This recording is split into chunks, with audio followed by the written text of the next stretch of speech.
टापू धाम जगमहावै महान मैं करत हूँ बखान। गुरु घासीदास के बसे रहे मैं करम प्रणाम। अमरदास गुरु के बसे रहे।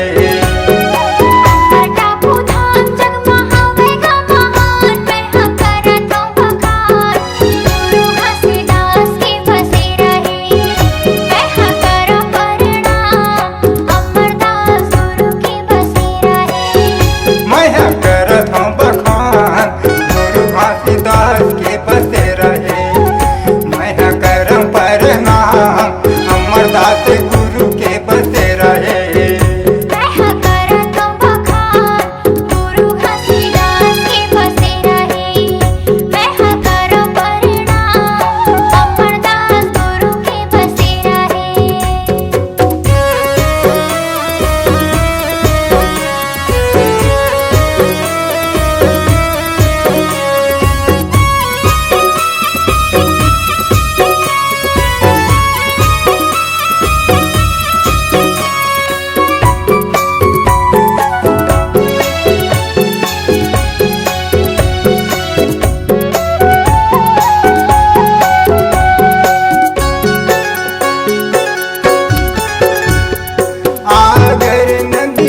निर्मल पानी निर्मल पानी आगर नदिया की निर्मल पानी निर्मल पानी।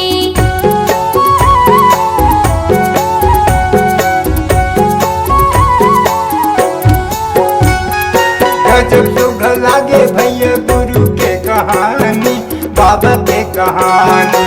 गजब सुख लागे दीदी बाबा के कहानी गुरु के कहानी। आखी मुंदे बैठे हो जप सतनाम मैं करत हूँ बखान।